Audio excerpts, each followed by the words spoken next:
欢迎来到新闻频道，明星们很高兴您订阅了该频道。15斤换一座影帝，肖战为演莫德贤减重到脱缰，倪萍泪目赞不绝口。4月29日晚，北京大学生电影节颁奖典礼现场，当倪萍念出最受大学生欢迎年度男演员肖战的那一刻，全场近千名大学生观众不约而同地站了起来。有人甚至激动地挥舞着手中的荧光棒，高喊着他的名字。这位的重庆男孩眼眶微微泛红，快步走向舞台中央，对着台下深深鞠了一躬。但很多人不知道的是，就在几个月前，肖战站在片场的状态和此刻聚光灯下的他简直是天壤之别。为角色自毁形象，偶像包袱说扔就扔。这次给肖战捧回影帝奖杯的电影是正午阳光班底打造的《德贤锦志》。肖战在片中饰演的角色叫莫德贤，是一个南京沦陷后逃难的底层钳工。为了贴近这个满身油污、面黄肌瘦的小人物，肖战的自虐式投入连导演孔生都没想到。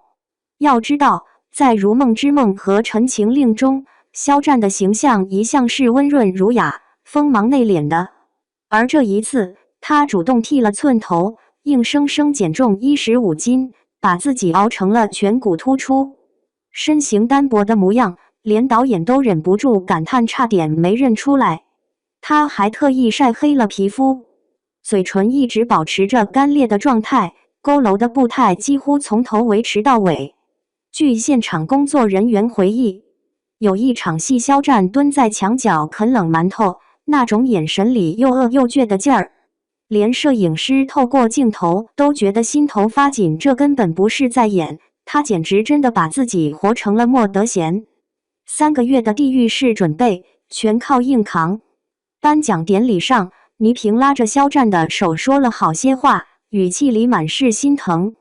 他坦言，自己之前对肖战的印象还停留在舞台上那个光鲜亮丽的偶像，但看完《德贤锦志》真的被震撼到了，完全认不出这是同一个人。更让人佩服的是，肖战不仅在身体上自虐，在业务上同样跟自己较劲。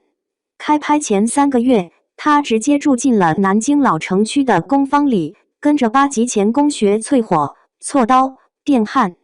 为了学好南京方言，他专门请了语言老师，后来又跟着街坊邻居逐字逐句的练，硬是练到本地人都听不出破绽的程度。据电影市场数据统计，这部总成本仅4000万，加上宣传也只有7天时间的小制作战争片，在同期大片夹击的夹缝中，硬生生杀出了一条血路，最终拿下了4.12亿票房的惊人成绩。B 站评分高达9.5，还连续14次实现票房的逆跌。在片场有一场零下5度的泥的爆破戏，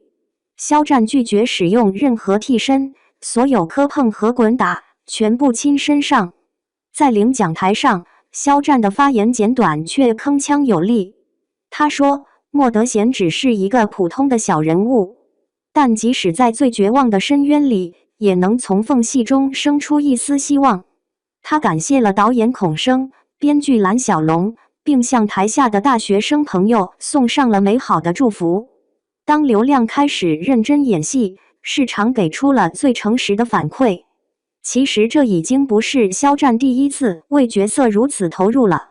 从《藏海传》减重16斤，到这次增增减减之为贴合角色，他早已不是那个只会发寸照的顶流。但令人深思的是，流量明星通过毁容式演技去换一座权威认可，在当下的演艺市场中，究竟是常态还是特例？在微博之夜2026年初的热搜榜上，肖战没有拿到最高流量票数，